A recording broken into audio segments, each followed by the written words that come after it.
Good afternoon, everybody. I'm sorry to be late. I promised to be here probably half an hour ago, but I was stuck somewhere in the town. Good to be with you. I will have a short statement, and then I will take some questions. Bismillah ar-Rahman ar-Rahim. As a country whose airspace has been violated by 2 US spy drones, Iran was entitled to participate in the Council's meeting today. This is our right under the UN Charter. We expressed our readiness and requested to participate in that meeting. However, unfortunately, we were denied of exercising this right. Today, the Council is being briefed unilaterally by one party, the US, who is abusing its position as the Council's permanent member to misguide this body in order to advance its anti-Iran policy. We have irrefutable information on the incident to provide to the Council. According to our credible, detailed, and precise technical information on the path, location, and points of intrusion and impact of the US spy drone, there is no doubt that when targeted, the drone was flying over the Iranian territorial sea. This was done after several radio warnings, all of which were disregarded. Iran's action was in full conformity with international law. Iran acted in self-defense in accordance with Article 51 of the UN Charter. Additionally, on the same day, another US spy aircraft with 35 people on board violated Iran's airspace. However, Iranian armed forces exercised maximum restraint and no action was taken against the invading aircraft. In another instance, in less than 1 month, another US spy drone entered our airspace on 26 May 2019, and we didn't act against that either. Iran has consistently recorded its protest against all such violations and provocative actions through the US interest section in the Embassy of Switzerland in Tehran. There are only a few examples of provocative actions and adventurism by the US in violating Iran's borders and airspace. Conversely, Iran's practices indicate that while having an inherent right to defend our territorial integrity and enjoying all required capabilities, as well as resolute determination to exercise this right, we want neither war nor an escalation of tension in the Persian Gulf region. But certain circles from inside and outside of the region, through dangerous acts, are attempting to escalate the tensions. This helps them to justify further foreign military buildup in the region and sell more American and Western arms to certain countries. To pursue this policy, they resort to deception, fabrications, and disinformation. One clear example is the unfounded claim of the US against Iran regarding the recent oil tankers incident, which were not even supported by some of the closest allies of the United States. We categorically rejected that claim. How could Iran be benefited from attacking tankers destined to Japan, while simultaneously its prime minister, in his historic visit to Iran, was meeting with the highest Iranian officials? The claim could not be more absurd. The US decision today to impose more sanctions against Iran is yet another indication of continued US hostility against the Iranian people and their leaders, and that the US has no respect for international law and order, as well as the views of overwhelming majority of the international community. To ease tensions in the broader Persian Gulf region, the US must stop its military adventurism in our region, as well as its economic war and terrorism against the Iranian people. There is also a need for a genuine regional dialogue on regional security. We have already expressed our readiness for such a dialogue and have asked the Secretary General to play a role in this regard. Thank you. I will take some questions, please. Ambassador, thank you.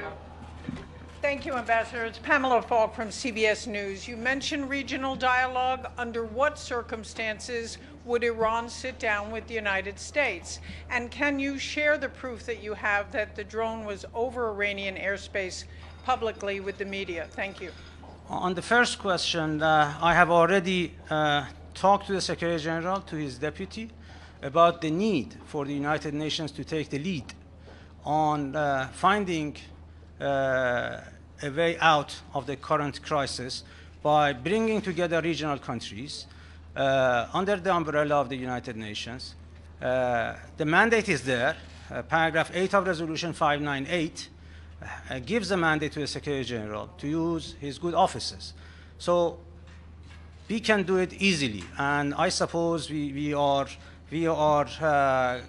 consulting with our friends, and let's see that what we can do. On the dialogue. Would Iran sit down with the United States? On dialogue with the US, I think everybody agrees that dialogue has certain rules and certain regulations. You cannot start a dialogue with somebody who is threatening you, who is intimidating you. Today, we just witnessed that the United States imposed another set of sanctions against Iran. How can we start a dialogue with somebody whose primary preoccupation is to put more sanctions on Iran? So the atmosphere of such a dialogue is not ready yet. What was the second question? The second question was, can you provide the proof to the media and to the public that the drone was over Iranian? Yeah, we have already sent a letter to the Secretary General indicating the coordinates of the incident, and I have also some pictures. I have these are the pictures which clearly shows, these are radar pictures, clearly shows that the US drone was in the Iranian territorial waters. So if you need more information, these are another close-up picture. If you need more information, we can provide you with the information. But as I said, there is no doubt that that drone was in fact in the over the Iranian territorial waters. Thank you very much. Mr. Ambassador, Edith Lederer from the Associated Press. Secretary General Antonio Guterres has warned that escalating activity in the Gulf would be a catastrophe for the region. And he has called on all parties to de-escalate and to avoid provocations.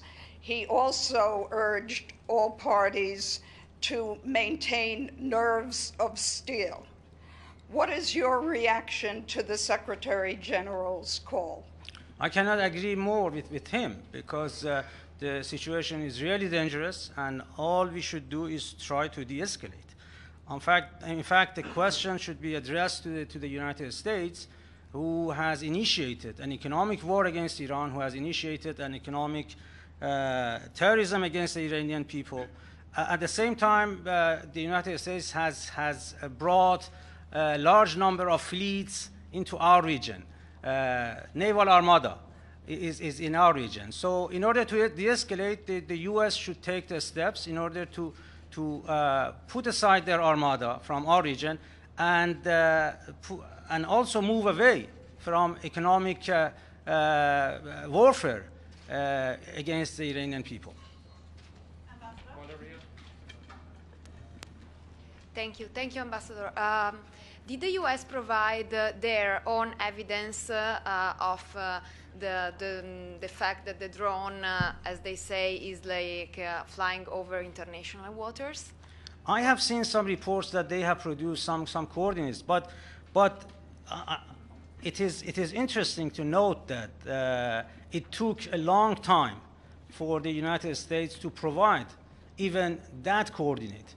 We immediately, after we announced that the US drone was shut down, in a matter of few hours, we just informed the general public all over the world what was the circumstance, what were the circumstances, and what exactly the coordinates were. So everybody was somehow astonished as to why it took some time for the US to provide such an information. But as I said, we have no doubt whatsoever that the drone was targeted when it was flying over the Iranian territorial waters. Masood Haider from Dawn of Pakistan. I just want to know that in order to bring the tensions down, is that one of your preconditions, is that you will talk to the United States through the United Nations, or there is no precondition and that you will not talk until the tensions have been brought down by the United States? What's the position now? There are two issues which should not be mingled. One issue is the nuclear deal and the nuclear issue, and the other one is the situation, the security situation in the Persian Gulf region. On the first issue, I think the question should be addressed to the United States why it left the negotiating table, why the United States, against the will of international community, withdrew from the nuclear deal. So there is a very clear path towards implementation of the nuclear deal, and all the pressure should be upon the United States to explain why it did leave the nuclear deal. On the second issue, the security in the Persian Gulf, what we have said to the Secretary General is the fact that the regional countries should get together under the umbrella of the United Nations with the good offices of the Secretary General being employed, so that we will see a new region for the generations to come in our neighborhood. Nichols from Reuters. Just to clarify, sorry, on this issue of talks between the United States and Iran, the US President has said publicly that he's willing to talk to Iran. Has there been any kind of private messages passed to Iran in any way try and set this up? And under what conditions would Iran agree to such talks? And then just another separate question on the nuclear deal, because we all know of your involvement in that. Iran has said it's going to breach part of the deal in the next couple of weeks. Have the Europeans threatened to spark snapback here at the UN Security Council? Are you concerned that the US, even though they've left the deal, might in some way try to spark snapback? First of all, on the second question, the US is not in a position to snap back because they are not part of the deal. They have already withdrawn from the deal and they are not participant to the nuclear deal, the JCPOA. While I'm on the second question, we have had discussions with our European partners in Tehran, in the capitals, in Brussels. We are not ready to receive any intimidation or any threat from nobody. Our interlocutors are aware that Iran is not a country to be frightened, to be intimidated. We have been discussing how to move forward with our European colleagues. It is incumbent upon them to compensate what we have lost as a result of the US withdrawal from the nuclear deal, and we are at this process to tell them what exactly should be done. As far as Iran's announcement is concerned about the nuclear deal and how Iran is looking at this agreement, we have been in contact with our European colleagues, with everybody, telling them that it is not a breach of the JCPOA. What we have been doing is to act in accordance with JCPOA, the nuclear deal. Article 26 and 36 of the nuclear deal give us the permission to lower our commitments, since we have seen the total withdrawal from the US, which is the total disregard of JCPOA as well as the UN Security Council Resolution 2231. We are given this right by the nuclear deal itself, so it is not a breach of the nuclear deal. So we are talking to them, and we have made the decision to go in accordance with the phases that we have announced. In 2 weeks' time, there will be the end of phase 1. We hope that before we reach to that point, our European colleagues and friends would act expeditiously so that there is no need for Iran to go to the second phase. And if we receive the assurance, if we are given the things that we have already announced, I think we can easily reverse that decision. As far as the dialogue between Iran and the US is concerned, as I explained earlier, we are not in the business of succumbing to pressure. The US has been applying pressure against Iran, and today we witnessed that they have added more sanctions. So nobody is in a clear mind can accept to have a dialogue with somebody who is threatening you with more sanctions. So that, as long as this threat is there, there is no way that Iran and the US can start a dialogue. Just a quick follow-up. Did the Europeans tell you that snapback is on the table if Iran breaches the deal as you've announced will happen in a couple of weeks? Our discussions with our European colleagues are ongoing. So we discussed a number of issues, but as I said, we cannot accept any intimidation or any threat from anybody. Thank you very much.